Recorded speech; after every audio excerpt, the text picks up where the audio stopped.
Hi, I'm Steve from 2Cat Media, and today we're looking at the Holystone HS720E, specifically a range test. Now, spoiler alert, I am a bit of a noob, and spoiler alert, yesterday I did a video and I think I got 300 meters playing around with it a little bit, but I've never actually got much over 300 meters. But today, 550 meters before the FPV cutout, and I'm glad to say, as long as it's recorded, then this video will go out, and I got to 1010 meters. Okay, so I'm really proud of that.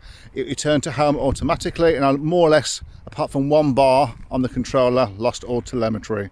And I pressed return to home.